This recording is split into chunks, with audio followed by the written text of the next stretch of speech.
Salut à tous, je suis très contente de vous retrouver aujourd'hui dans une nouvelle vidéo. Vous l'aurez vu dans le titre, il s'agit du premier update de l'année, du mois, bref voilà, hein, c'est l'update tout premier, voilà, de 2018.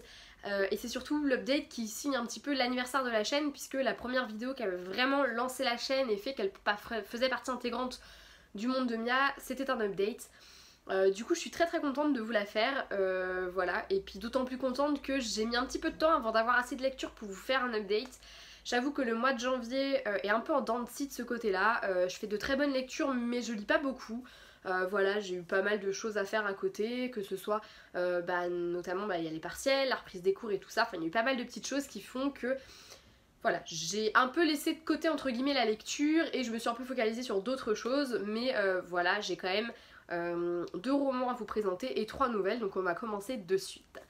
Les nouvelles donc, dont je vais vous parler sont des nouvelles qui m'ont été généreusement envoyées par les éditions Altered Wheel, comme je l'ai dit dans ma vidéo précédente, donc la vidéo du bilan.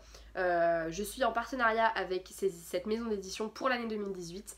Je les remercie du fond du cœur de m'avoir permis comme ça de découvrir leur maison d'édition en avant-première. J'ai mis un petit peu de temps avant de parler de ces bouquins, faut savoir que je les ai reçus fin janvier, enfin courant janvier, non courant décembre pardon, sinon fin janvier ça n'a aucun sens, et que je les ai lus début janvier. Je voulais vraiment vous poster des avis à peu près au moment de la sortie et en fait j'avais pris tellement de retard que ça n'a pas pu être possible. Mais voilà, malgré tout, je vais quand même vous en parler bien évidemment et voilà, j'espère que ces avis seront à la hauteur de ce qu'ils attendaient de mon travail. Cependant, je vais être très franche avec vous, moi les nouvelles c'est pas mon grand délire. Je sais pas si je vous l'avais dit quand j'avais présenté la dernière nouvelle que j'ai lue, donc c'est comment ça s'appelle, Une fille 2 de Joe Witek, mais moi la nouvelle c'est pas forcément un genre vers lequel je vais, et si j'ai choisi des nouvelles là à me faire envoyer, c'est tout simplement parce que ma liseuse n'est pas en état en ce moment, elle me gonfle, et plutôt que de me forcer à lire un roman sur ordinateur et que forcément mon avis en pâtisse, j'ai préféré me focaliser sur des nouvelles. Voilà, tout simplement, et en plus de ça, il y avait des nouvelles qui m'intéressaient alors que des romans, il n'y en avait pas forcément, enfin voilà, je n'étais pas emballée par tous les romans qu'ils me proposaient. Bref, du coup, j'ai lu en premier lieu Le Collectionneur de Marine Gauthier. Ce roman, j'allais dire, vous voyez, je commence bien, cette nouvelle m'a beaucoup plu honnêtement, j'ai passé un très bon moment de lecture. Elle est publiée dans la collection Imaginaire, c'est une nouvelle fantastique, et si je vous montrais la couverture vous auriez tout de suite une idée de ce qui peut se dérouler dedans, puisque la couverture est un résumé à elle seule. On y voit une boule à neige avec une jeune fille enfermée dedans, et en effet l'héroïne de cette histoire est une jeune fille qui est enfermée dans une boule à neige qui est un homme qu'on va surnommer le collectionneur, hein, comme son nom l'indique. Enfin, comme le titre de la nouvelle l'indique, on va en avoir plusieurs et va collectionner ces petites boules à neige avec ces petites bonnes femmes dedans. En gros, pour faire très simple, pour très imager la chose, mais en même temps c'est une nouvelle de 8 pages, donc si je vous en dis trop, ça perd de son sens, ça perd de son intérêt. C'est un univers que j'ai beaucoup aimé, une intrigue qui m'a beaucoup plu, j'ai trouvé que l'idée était vraiment bien trouvée, elle était très intéressante, très intelligente, voilà. J'aurais peut-être aimé évidemment plus de longueur de ce côté-là, parce que c'est vrai que c'est un imaginaire qui m'a plu, qui m'a donné très envie dès le début en fait. Dès le début je me suis dit ça va me plaire, et en effet ça n'a pas loupé, je me suis laissée complètement emporter par cette histoire. J'ai trouvé vraiment envoûtante tout simplement, et j'ai adoré me plonger dans ce fantastique là.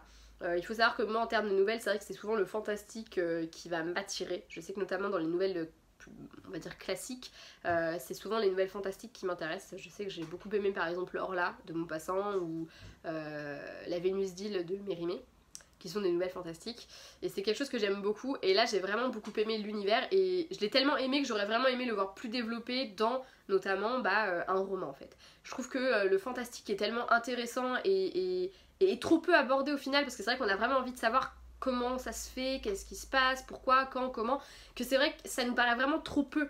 Et c'est un petit peu ce que je reproche toujours à la nouvelle, c'est le côté trop peu. Moi j'ai vraiment envie d'avoir plus quand je lis une nouvelle, et de ce côté là c'est vrai que ce récit nous livre vraiment une part toute très infime, et j'aurais vraiment aimé avoir un truc beaucoup plus long de ce côté là, parce que c'est vraiment un univers qui je pense est tellement complexe qu'on a vraiment envie d'en avoir plus. Cependant, et je pense que à l'inverse ça aurait péché si ça avait été un roman, je pense que le message caché derrière cette image de la fille enfermée dans sa boule et puis du mec qui collectionne ses petites boules de cristal et qui... Enfin ces petites boules de cristal, ces petites boules à neige plutôt, et enfin voilà, je pense que l'image derrière elle est très forte, elle peut parler à tout le monde et de plein de manières différentes. Je pense que chacun aura sa propre vision des choses en lisant la nouvelle en question, et je pense que si ça avait été un roman ça aurait été moins fort. Parce que dans un roman, ça va vraiment être le côté fantastique qui va être au cœur de l'histoire, je pense. Et le message serait beaucoup moins passé, je pense, de ce côté-là.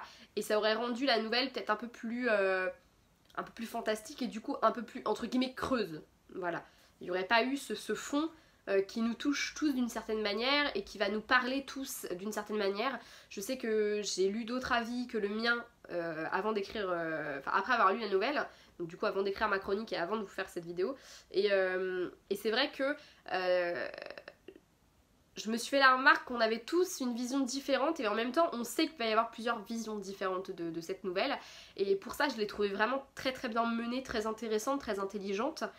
Je trouve que l'auteur a vraiment su mettre les bons mots dessus. Elle a une plume qui m'a bouleversée et honnêtement si elle a envie d'écrire un roman, je veux bien être parmi les bêta lectrices parce que franchement j'ai adoré. Voilà, tout simplement. J'ai vraiment adoré cette nouvelle et adoré l'univers qu'elle nous donnait à découvrir. Et sa plume est très jolie, elle est très envoûtante, elle est fidèle en fait, enfin elle va très bien avec la nouvelle. Je trouve qu'elle a très bien su mettre des mots sur ce qu'elle voulait nous dire et du coup j'ai bien accroché avec ça, franchement, vraiment bien accroché. Après peut-être un petit bémol sur le côté personnage parce que c'est vrai qu'on n'a pas du tout... on a des noms pour les personnages, mais voilà, pour moi les personnages sont plus des espèces de représentations en fait de certaines choses et je pense que ça va toujours dans le cadre de cette image des choses et voilà, et bah, du coup on a envie d'en savoir plus sur les personnages, on a envie d'avoir des personnages à part entière et en même temps bah, ces espèces de figures qu'ils représentent, ça colle avec l'histoire et avec ce que l'auteur veut nous montrer je pense. Du coup j'ai vraiment adoré et je vous conseille vraiment cette nouvelle. D'autant plus qu'elle est très peu chère, hein. Je vous mettrai le lien du site dans la barre d'infos et je vous invite à aller faire fouiller un peu dessus. Et voilà, franchement, c'est la nouvelle. Je pense que des 3 nouvelles que j'ai lues, c'est celle que je vous conseille le plus puisque c'est celle que j'ai préférée. Voilà.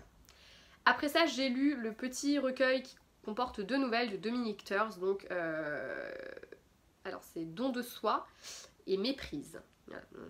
Je voulais les inverser toutes les deux.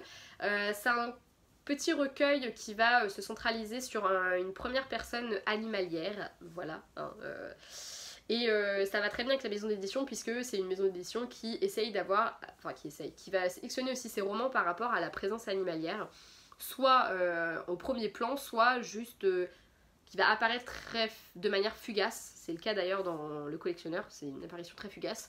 Ça a un impact sur le récit mais c'est très fugace. Alors que là, bon bah là c'est vraiment au cœur du récit puisque notre première personne dans le premier, dans Don de soi, c'est une araignée en fait. C'est une araignée qui va nous raconter le récit. J'ai beaucoup moins accroché, j'ai beaucoup moins saisi l'enjeu de ces 2 nouvelles.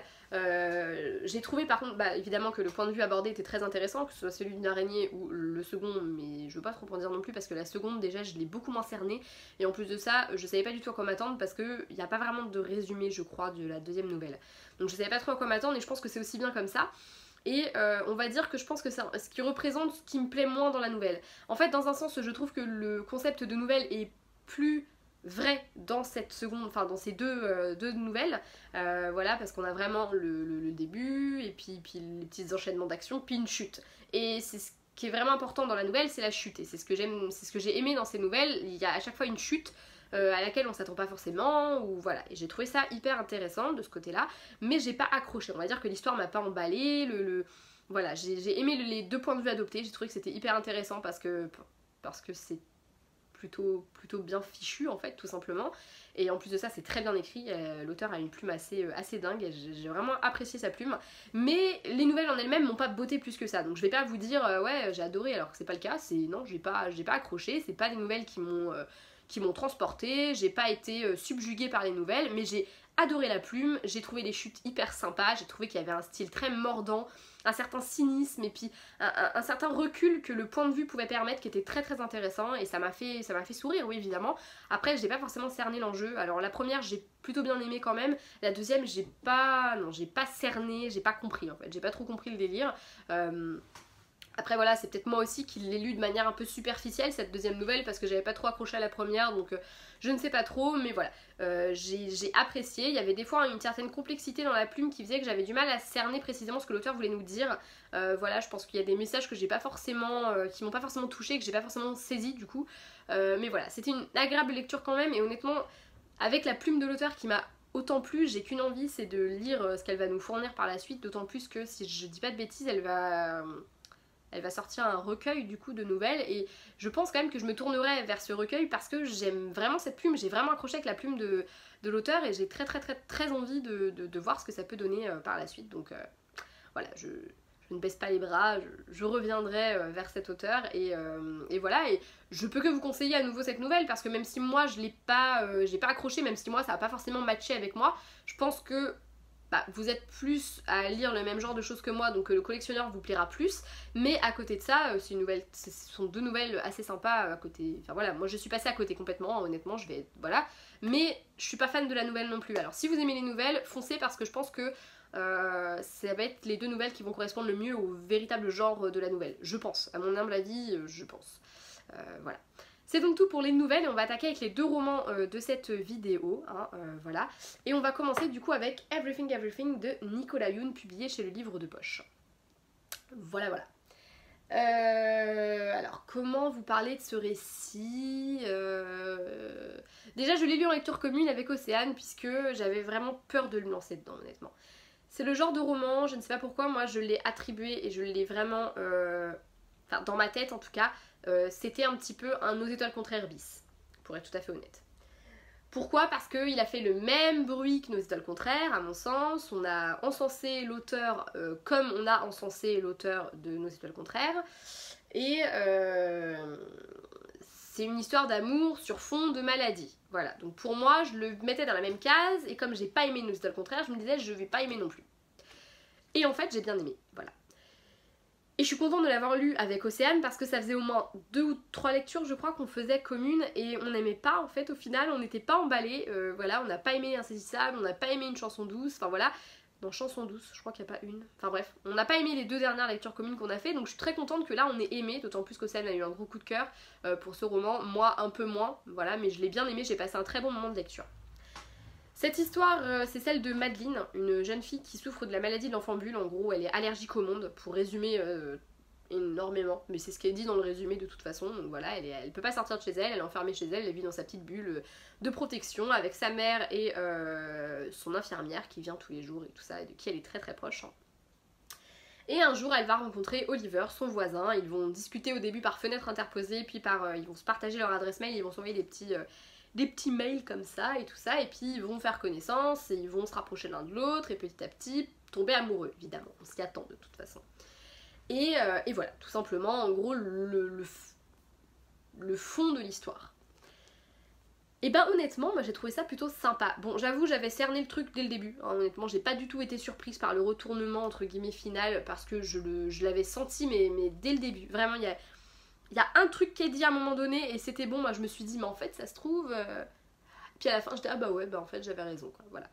Mais honnêtement j'ai été emballée. Déjà j'aime beaucoup le roman en tant qu'objet livre parce qu'il y a pas mal de petites choses, c'est assez ludique et j'aime beaucoup ce genre de roman, c'est mon côté grand enfant.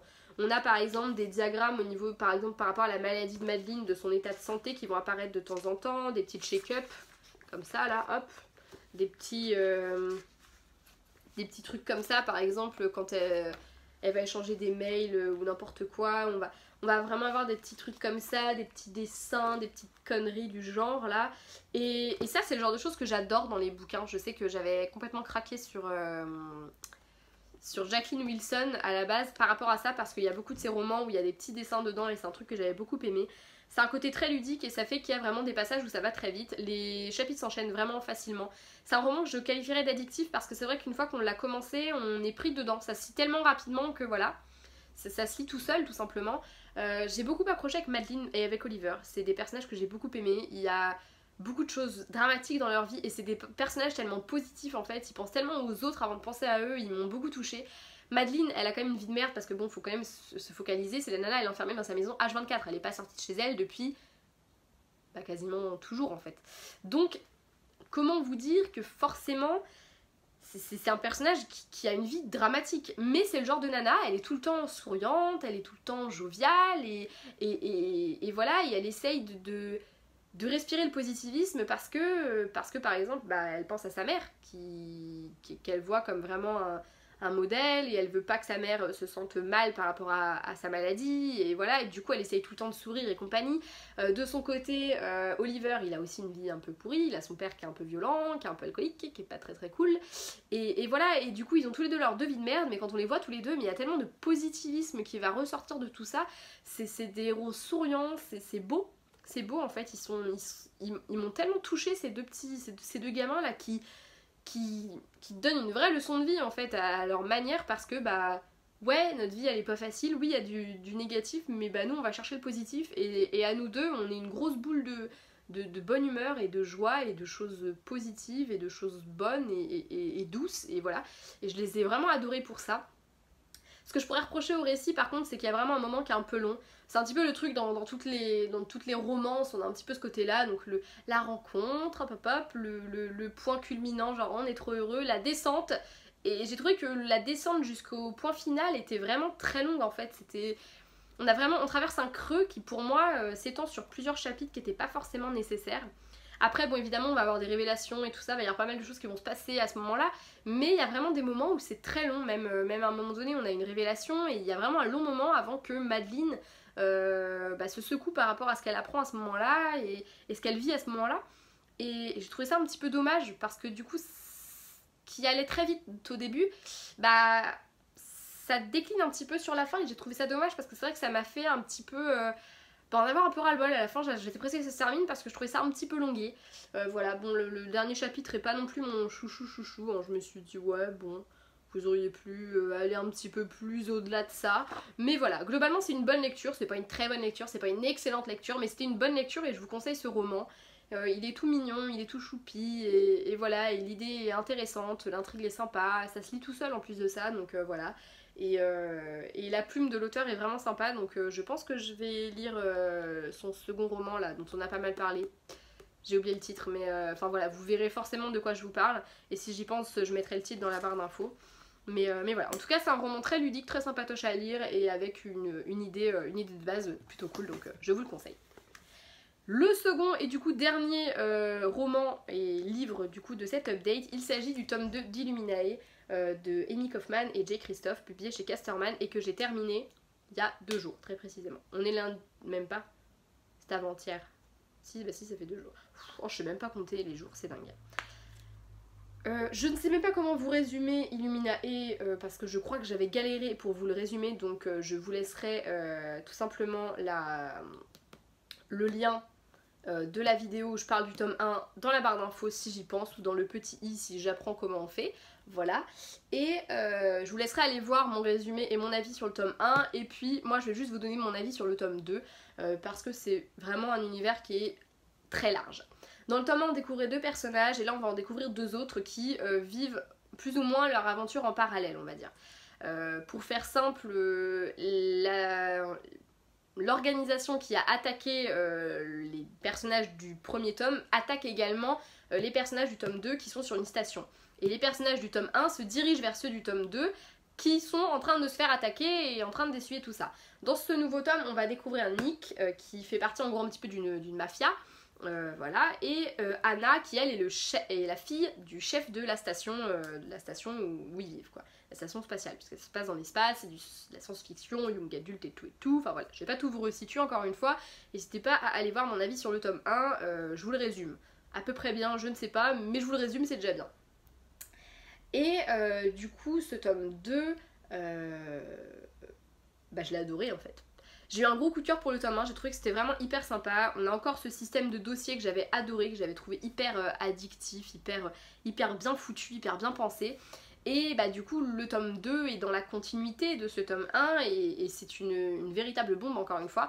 On a énormément d'action, le fait que ce soit sous forme de dossier ça ne bloque pas du tout l'action, je pense même qu'on en a plus dans ce tome 2.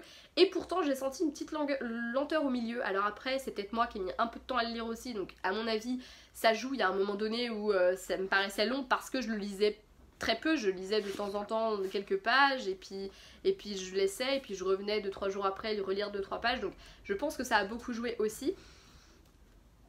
Mais une chose est sûre, j'ai vraiment accroché avec cette saga et avec ce tome 2. Les personnages, je peux pas dire que je les ai préférés ou moins aimés que les personnages précédents, mais voilà, déjà Caddy et Ezra, c'était deux personnages que j'avais trouvés mais d'une force dingue. Ils ont un courage exceptionnel, ils défendent leurs valeurs, ils défendent leur station, ils défendent leur vie. Voilà, et alors là, Anna et Nick, je crois que je crois que c'est un level au-dessus, non, c'est vraiment pareil en fait. C'est des héros où on se dit mais comment est-ce qu'ils y arrivent en fait à se bouger comme ça, à être aussi incroyable. Enfin franchement ils m'ont bluffé parce que ça reste des ados, ils vivent des choses atroces, ils perdent des gens qu'ils aiment, mais ils continuent de se battre parce qu'ils se disent eux, on va leur faire payer ce qu'ils sont en train de nous faire, on la laissera pas s'en sortir comme ça. Si nous on meurt, ils meurent avec nous et c'est juste génial.